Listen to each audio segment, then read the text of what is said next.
Today we're going to discuss the 10 must-know essential marketing terms or jargon. Things that get thrown around, misused, misunderstood, and I think these are the top 10 that you kind of have to know if you're a business owner, a marketer, or just simply interested in this stuff. So, without further ado, let's get into this. If you don't know who I am, my name is Nathan Visser. I'm a local business owner here in South Africa. I do business with local and international people, but I'm in the marketing realm and e-commerce side. So what I have to share with you comes from experience. It's not just fake guru nonsense as you see everywhere else. But I hope that you will enjoy this video. I've got a cool presentation I'm going to take you through. So let's jump in. All right, we are in the presentation. You're in my screen. So let's go through this. All right, this is the 10 essential marketing jargon terms that will help you up your game if you want to understand a little bit deeper insights into marketing, the realm, the lingo, the jargon, as I've just said, and the terms, the meaning behind them, and why we use them. All right, let's get into it. So, in a fast-paced world of marketing, right, understanding these key terms are essential concepts, okay, for navigating the landscape and driving successful campaigns, not only if you're a marketer, but also if you're a business owner. Acronyms such as CTA, ROI, and industry-specific stuff such as KPIs, this presentation aims to demystify common jargon and add clarity to their significance within marketing campaigns and making successful ones thereof. Let's dive in. Cool. What I ask of you is, as soon as we dive into each point, if you see the point, right, number 1 to 10, if you know it, let me know below in the comments below if you think that there was one that I should have added rather than this one, or if you didn't know anything, just give me a thumbs up and add some value. Cool, let's get in. Number 1, CTA stands for call to action, right? Many times misused. The term CTA stands for call to action and is a pivotal element in marketing material. What is its purpose? Okay, it prompts an audience to take one specific action. One specific action. That's a problem marketers make these days when they build landing pages and funnels. They tend to make tons of different prompts to action some sort of desired outcome or action, but the problem is you confuse the prospect tremendously with having multiple different versions of call to actions which have no relevance to the main goal, which might be fill in a form for a lead, etc. What kind of actions am I talking about? I just said this. Okay, so making a purchase is one. Okay, signing up for a newsletter is another. So adding some value through there and then getting them on your email list. And then number 3 example is download my presentation. All right, if you want, I'm going to leave a link down below for you to download this whole presentation so you'll have a PDF for free in your hands for future reference. That's a call to action. Cool. Simply by clicking a link to go somewhere or something, that is a CTA. Okay, crafting compelling CTAs is crucial for driving engagement and achieving a desired outcome. Remember, one desired outcome. Number 2, ROI or return on investment. It's a metric that measures the profitability of an investment. Now, not only is this in the marketing realm, but also towards investors and other sectors as well. So you understand that the cost that goes in and how much you're getting out, that's your ROI. In marketing though, ROI assesses the performance of a campaign by comparing the gains against the costs. Okay, a positive ROI obviously tells you it's a profitable campaign, while a negative ROI signals that there are adjustments that may be needed. Okay, we're not going to get into those type of adjustments. If you want me to do some form of example about adjustments that you can do, please leave a comment below to make a video. Cool. 3, KPIs, key performance indicators. Now, every business basically has these things. It's just dependent on, I guess, what tasks are at hand and projects, etc. KPIs are metrics used to evaluate success of a marketing strategy. Now, obviously, pertaining to the marketing world and industry right now, this is what it's about. They are varying based on campaign goals, okay, specifically to the campaign itself. And they can include metrics such as conversion rates, click-through rates, and lead generation, or multiples, or all of them together, okay? Identifying and monitoring relevant KPIs is vital for optimizing marketing efforts. Number 4, CR or otherwise conversion rate. Now there's another big boy above this one called CRO, multiple times misused. Conversion rate is the one before that. CRO is conversion rate optimization, which is taking a conversion rate and obviously optimizing it from what you've seen happen in conversion rates through your funnel. This represents the percentage of users that take a desired action of yours, such as making a purchase or filling out a form. A higher conversion rate obviously means effective marketing. A lower conversion rate might mean that there are adjustments required to improve user engagement and overall drive more conversions. Number 5 is your SEO or search engine optimization. The practice of enhancing a website's visibility in search engine results. Pretty simple, isn't it? Effective SEO strategies involve optimizing not only the following: its content, organic content, and keywords and website structure. Okay. The ultimate goal would be to rank higher in search engine listings, ultimately driving your organic traffic, etc.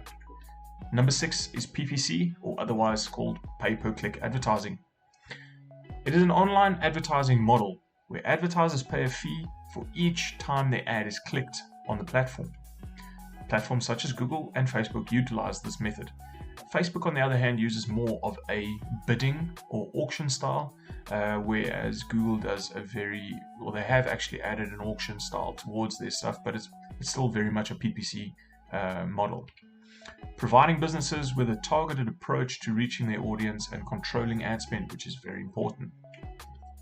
If you're a business owner, I got something for you now. If you're a business owner watching this to learn how to better your marketing in your business, okay, I want to tell you something. We've built a framework that works, okay? I know every agency seems to say that, and then when you go with them, something happens and it doesn't work. But I'm not lying to you. It's a proven framework.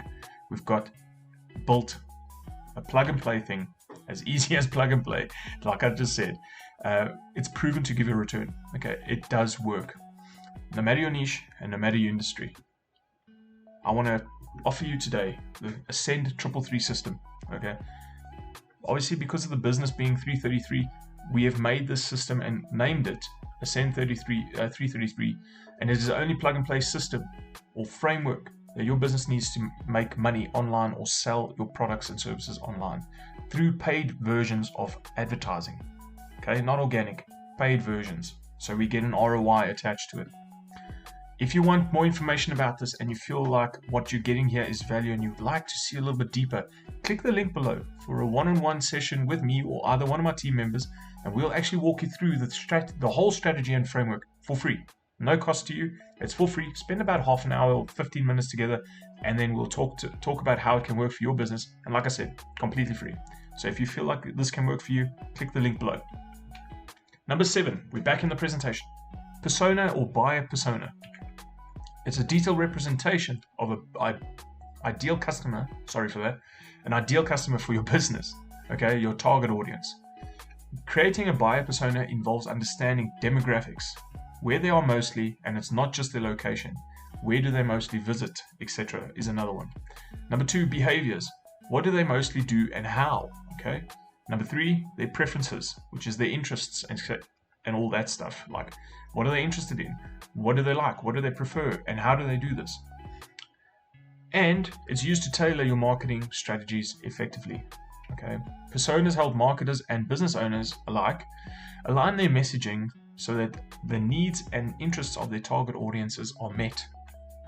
Number 8, A/B testing, otherwise known as split testing, and it is simply a method to use in marketing where we compare two versions of a specific one marketing element, such as an email subject line or a web page layout.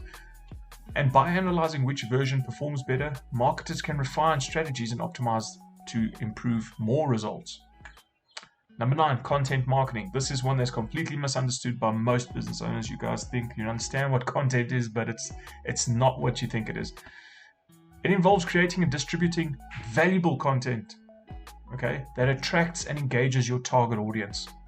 People look at vanity metrics such as how many followers I've got online, etc., but this does not mean anything, actually.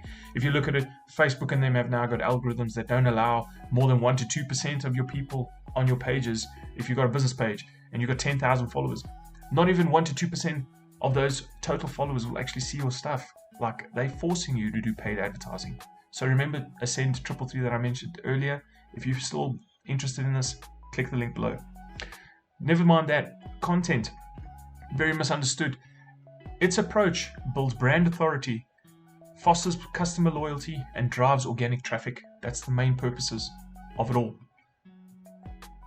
Successful content marketing aligns with your audience's interests and addresses many pain points that they might have, okay, which pertain to why your products and services are alive. You know, you made those things with those pain points in mind, and that's why they are there to serve those people. Number 10, social proof. It is the influence that actions and opinions of others have on individual behavior. This is crazy because if you think about someone as simple as Kim Kardashian, she's overused on social media by now, but if you think of someone like her, if she's rocking a Gucci handbag, Sandra down in wherever is probably going to look at a way that she can get the same handbag just because she loves Kim Kardashian. It's influence. In marketing, social proof can include customer reviews, testimonials, and social media endorsements, working and partnering with other brands. Leveraging social proof enhances your credibility and builds trust with potential customers. Okay, prospects, if they see you partnering with a specific brand, it might build extreme trust because now you are seen with a massive brand that has long time been in the market and has good brand authority. In conclusion, let's get to that now. Mastering marketing jargon is a fundamental thing for marketing people like myself and business owners alike. By familiarizing yourself with such terms, individuals can make informed decisions for marketing and measuring campaign success, and obviously ultimately driving impactful results in the dynamic world of marketing. That's it for today's video. I really hope you enjoyed it. I hope I shed some light on the typical 10 most essential marketing jargon terms that I thought are relevant to business owners and marketers alike. If you enjoyed this video, give it a thumbs up. If you want to talk to us, remember the link is down below for a free strategy session with us, and we'll actually show you our system and see how it can work for your business. Thank you very much. Enjoy. Until the next one. Cheers.